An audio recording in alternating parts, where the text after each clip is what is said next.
জয় শ্রীকৃষ্ণ। বন্ধুরা কখনো ভেবে দেখেছেন পুত্র রূপে, কন্যা রূপে, নাতি নাতনি রূপে, জামাই রূপে কিংবা বৌমা রূপে আমাদের জীবনে কারা আসে?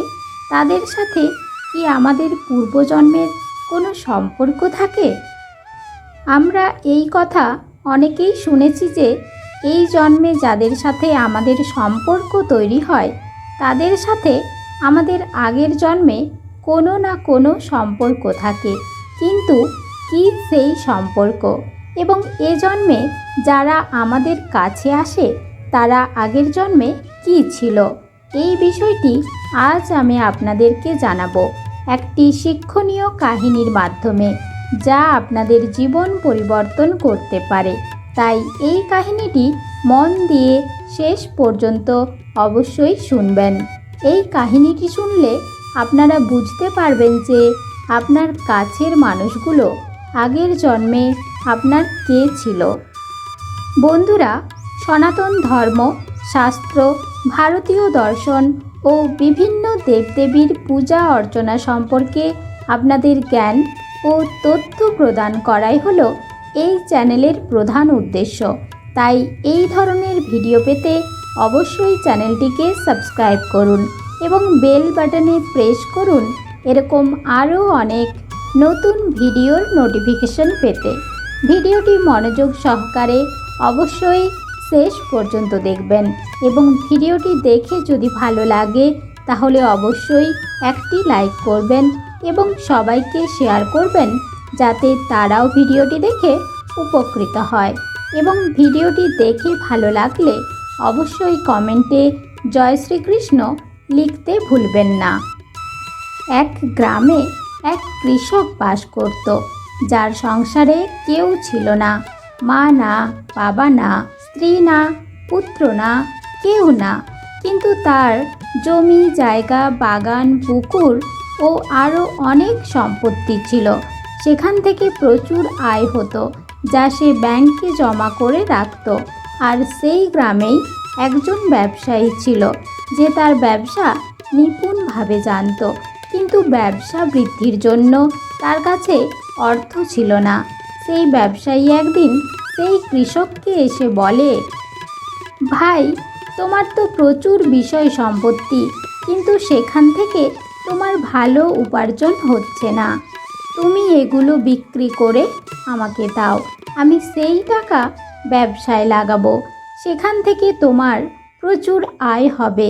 ব্যবসায়ীর কথা শুনে সেই কৃষক তার সম্পত্তির প্রায় সমস্ত অংশই বিক্রি করে ব্যবসায়ীকে দিয়ে দেয়।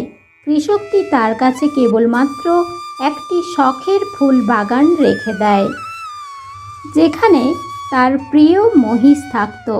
এদিকে ব্যবসায়ী কৃষকের কাছ থেকে টাকা পেয়ে সেই টাকা ব্যবসায় লাগিয়ে দেয় এবং সে ব্যবসা ভালো জানত, তাই শীঘ্রই ব্যবসায়ী উন্নতি করতে থাকে।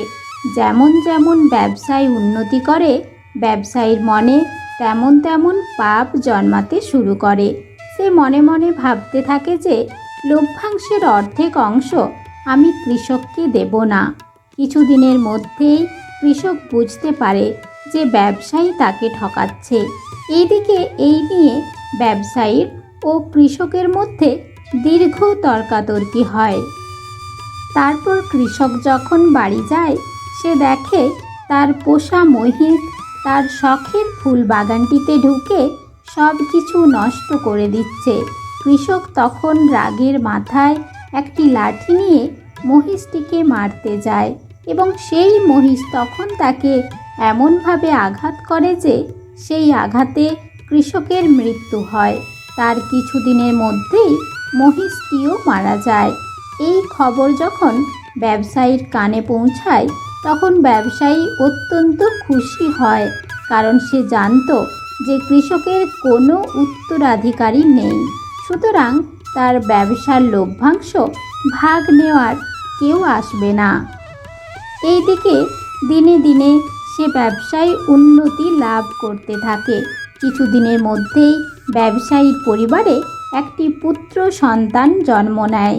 ব্যবসায়ী এই খবর শুনে আরও খুশি হয়ে যায়। সে মনে মনে ভাবতে থাকে যে ঈশ্বর আমার উপর খুবই প্রসন্ন। এইদিকে তার ব্যবসা দিনে দিনে ফুলে ফেঁপে উঠছে, আর অন্যদিকে বাড়িতে এমন খুশির খবর এসেছে, তাই তার খুশির আর কোনো ঠিকানা রইল না। এইদিকে তার পুত্র বড় হতে থাকে। পুত্রকে ব্যবসায়ী স্কুলে ভর্তি করে। পুত্র খুব বুদ্ধিমান ছিল, তাই ব্যবসায়ী তাকে ভালো স্কুলে ভর্তি করে এবং তারপর তাকে অনেক দূর পর্যন্ত পড়াশোনা করিয়ে উচ্চ শিক্ষিত করে তোলে। তারপর পুত্রের পড়াশোনা যখন শেষ হয়, তখন সে তাকে ধীরে ধীরে ব্যবসা শেখাতে শুরু করে এবং সে মনে মনে ভাবে পুত্রের পড়াশোনা সম্পন্ন হয়ে গেছে, সে ব্যবসাও ভালো শিখে গেছে, এবার তাহলে তাকে বিয়ে দিয়ে দিই। এক সুন্দরী পাত্রী দেখে ব্যবসায়ী তার পুত্রের খুব ধুমধাম করে বিয়ে দেয় এবং বৌমাকে ঘরে নিয়ে আসে। কিন্তু বিয়ের কিছুদিনের মধ্যেই ব্যবসায়ীর পুত্র অসুস্থ হয়ে পড়ে। এই খবর শুনে ব্যবসায়ী খুব চিন্তিত হয়ে পড়ে এবং তার পুত্রকে এক ভালো ডাক্তারকে দেখিয়ে নিয়ে আসে। ডাক্তার ওষুধ দেয়, ব্যবসায়ী পুত্রকে ওষুধ খাওয়ায়, কিন্তু রোগ কিছুতেই সারে না। ব্যবসায়ীর চিন্তা আরও বেড়ে যায়। সে আরও বড় ডাক্তারের কাছে নিয়ে যায়, সেও চিকিৎসা করে ভালো ওষুধ দেয়, কিন্তু কিছুতেই রোগ আর সারে না। এইদিকে ব্যবসায়ীর চিন্তা বাড়তেই থাকে। তখন সে শহরের সবচেয়ে বড় হাসপাতালে নিয়ে গিয়ে তার পুত্রের চিকিৎসা করায়, কিন্তু সেখানেও কোনো ফল লাভ হয় না। সর্বশেষে ডাক্তার জানায় যে তার পুত্রের এক দুরারোগ্য ব্যাধি হয়েছে, তাকে সারানো অসম্ভব, সে কিছুদিনের মধ্যেই মারা যাবে। এই কথা শুনে ব্যবসায়ী খুব চিন্তিত হয়ে পড়ে এবং সবসময় তার পুত্রের কথা ভাবতে থাকে। তখন ব্যবসায়ীর এক ভদ্রলোকের সাথে দেখা হয়। সে তাকে বলে, কি ব্যাপার, আপনাকে খুব চিন্তিত মনে হচ্ছে।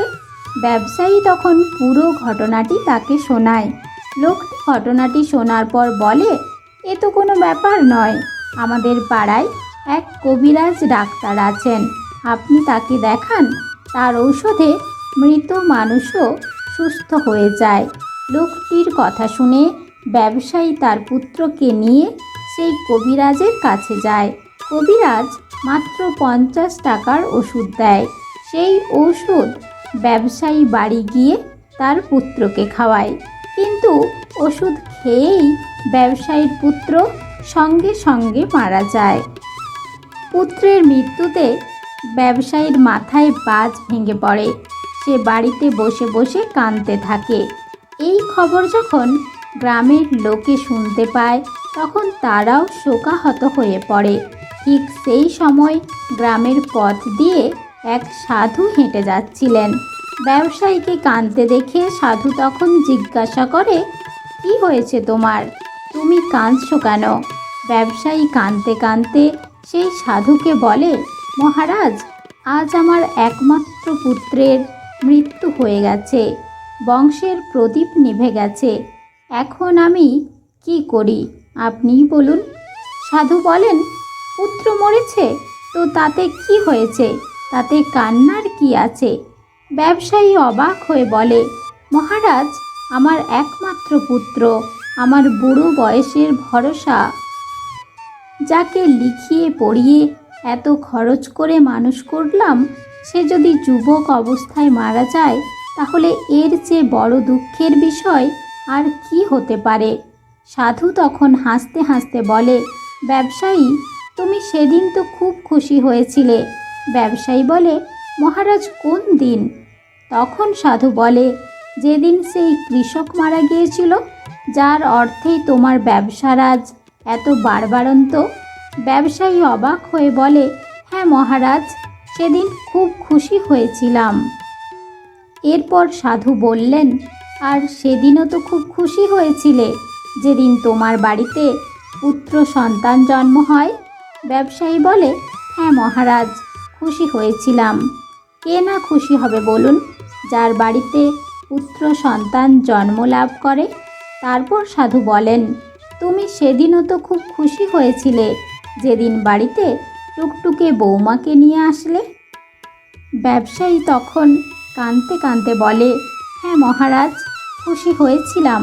সুন্দরী বৌমা, উপযুক্ত বৌমা পেয়েছিলাম, তাই খুশি হয়েছিলাম। তখন সাধু বলেন, তুমি অনেকবার তো খুশি হয়েছো, এবার না হয় একটু কাঁদো। এ সবই তোমার কর্মফল। যে কৃষকের অর্থে তোমার ব্যবসায় এত বাড়বাড়ন্ত, সেই কৃষকই তোমার পুত্র সন্তান হয়ে জন্মগ্রহণ করেছিল। পুত্রকে লালন পালন করতে, পড়াশোনা করাতে, ধুমধাম করে বিয়ে দিতে, তার চিকিৎসা করাতে যে অর্থ তুমি ব্যয় করেছ, তা সেই কৃষকের ভাগের অর্থ। তার প্রাপ্যের মাত্র 50 টাকা বাকি ছিল। তখন সেই কবিরাজের মাধ্যমে সে টাকা তোমার কাছ থেকে আদায় করে নিয়েছে। ব্যবসায়ী তখন কাঁদতে কাঁদতে সাধুর পায়ে লুটিয়ে পড়ে এবং বলে, মহারাজ, সবই বুঝলাম, কিন্তু ওই যুবতী বৌমার কি অপরাধ? এই মেয়েটি কেন এই বয়স থেকে এত কষ্ট পাবে? সাধু তখন মুচকি হেসে ব্যবসায়ীকে বলে, ব্যবসায়ী, ওই কৃষকের এক মহিষ ছিল, যাকে সে খুব ভালোবাসত এবং বিশ্বাস করত। সেই মহিষ কৃষকের সাথে বিশ্বাসঘাতকতা করে এবং সেই মহিষের আঘাতেই কৃষক মারা যায়।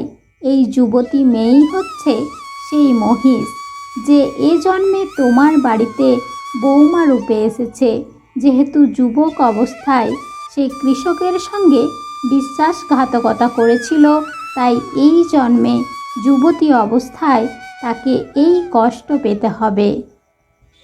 সাধুর এই কথা শুনে ব্যবসায়ী তখন কাঁদতে কাঁদতে সাধুর পায়ে লুটিয়ে পড়ে এবং বলে, মহারাজ, আমায় ক্ষমা করুন। সাধু বলে, ব্যবসায়ী, আমি ক্ষমা করার কে? এ সবই তোমার কর্ম। এই সংসারে সবাইকে কর্মফল ভোগ করতে হয়। বন্ধুরা, কথায় আছে, যেমন কর্ম তেমন ফল। ভগবান শ্রীকৃষ্ণ গীতায় বলেছেন যে মিথ্যা, প্রতারণা, অজুহাত আপনাকে কিছু সময়ের জন্য সুখ দেবে, কিন্তু ভবিষ্যতে আপনাকে এর মূল্য দিতেই হবে। তাই সর্বদা সৎকর্ম করুন, ধর্মের পথে চলুন, কারণ ঈশ্বর যখন কারোর উপরে আশীর্বাদ বর্ষণ করেন, তখন তিনি তাকে মানব রূপ দান করেন। মানবজনী অমূল্য, কারণ এই রূপে মোক্ষ লাভ করা সম্ভব।